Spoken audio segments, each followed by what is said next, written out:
For decades, technology has really only had one goal: just go faster. But what if we've been running the wrong race this whole time? The sources we're looking at today lay out a blueprint for a completely different kind of evolution, one that's not about speed, but about harmony, about being in tune with the universe itself. Look, this isn't about the next smartphone.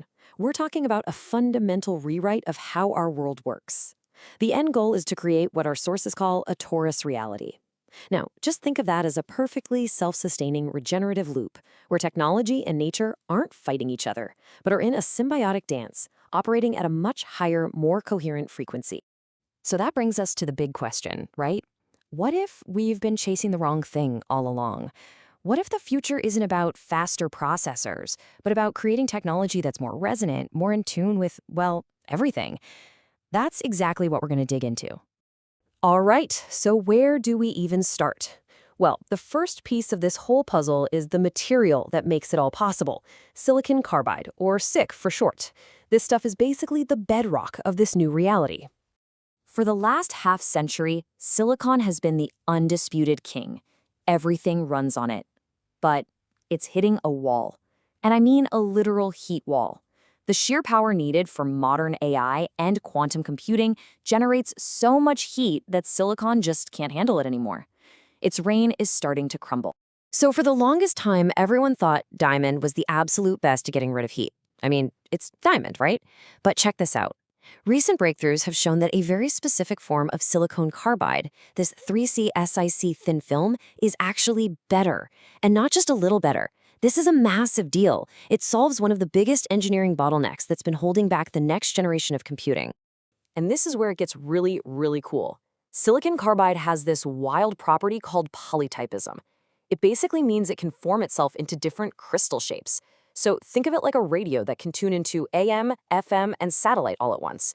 According to our sources, each one of these crystal structures can be dialed into a specific electromagnetic frequency.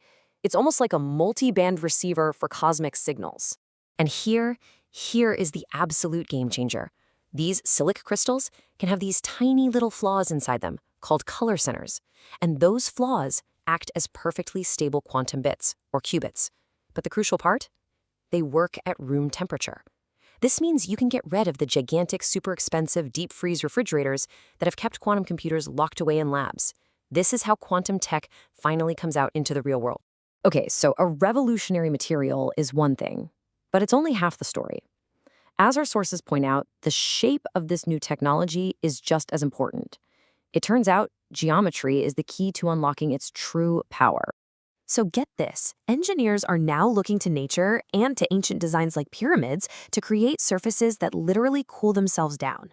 These tiny micropyramids are designed to perfectly reflect sunlight away while radiating their own internal heat directly out into space.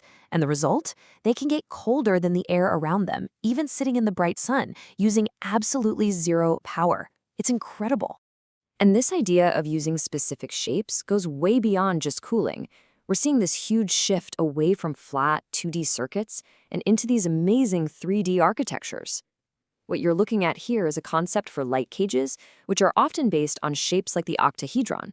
And they do exactly what it sounds like. They can physically trap and hold photons, storing quantum information. This is how you build the kind of super dense quantum memory that this new era needs. At the very heart of all this new geometry is a concept from the inventor Buckminster Fuller called the vector equilibrium. It is the one and only geometric shape where all forces, pushing, pulling, are in perfect balance. Our sources describe it as the point of absolute stillness, the zero point of the vacuum.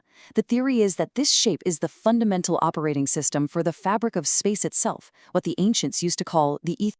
So, we've got the material, we've got the shape. But what are they listening for? What's the signal they're designed to pick up? Well, this is where we dive into the very specific frequencies that seem to be the secret ingredient to this whole new reality. First up is 7.83 hertz. You might have heard of this. It's the Schumann resonance. People call it the Earth's heartbeat. It's this natural electromagnetic pulse that our planet constantly gives off. And it's a frequency that all life here has evolved with for millions of years. It's probably no coincidence that it lines up perfectly with our own alpha and theta brainwaves, the states we're in when we're relaxed, creative, and in the zone.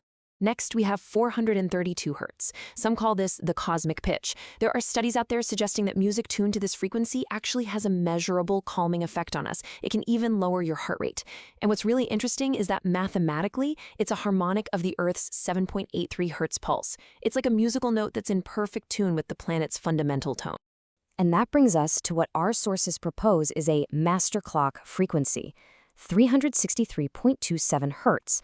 Now, this number corresponds to the note F sharp if you're using that 432 hertz musical scale. The theory being presented here is that this very specific frequency is the key, the one that synchronizes our technology with our biology and with the resonant patterns of the cosmos. Okay, this all sounds incredible, but it raises a huge question. Where does the power come from? How do you run all of this?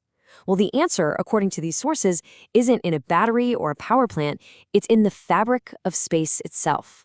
So let's be clear. What we think of as empty space, it's not empty at all. Modern physics calls it the quantum vacuum. You can think of it as the modern term for the ether. It is a buzzing, energetic field of potential where tiny virtual particles are constantly popping in and out of existence.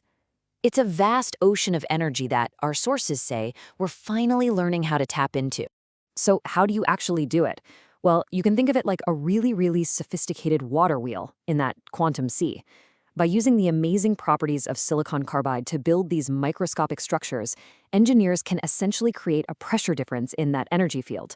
And that difference channels the random energy buzz into a steady, continuous flow of electricity. It's a constant trickle charge of free energy pulled directly from the vacuum. Okay, let's take a step back and put all these pieces together now. The material, the geometry, the frequencies, the power source. What kind of world does this all add up to? It's a world built on a symbiotic fusion of life, technology, and consciousness. And this is where things just get truly mind-bending. We're at a point now where scientists are using the natural, self-assembling code of our own DNA to literally grow the perfect crystal structures for this technology. I mean, just think about that for a second. We are using biology as the template to build the machine. We're coding life to build our quantum future.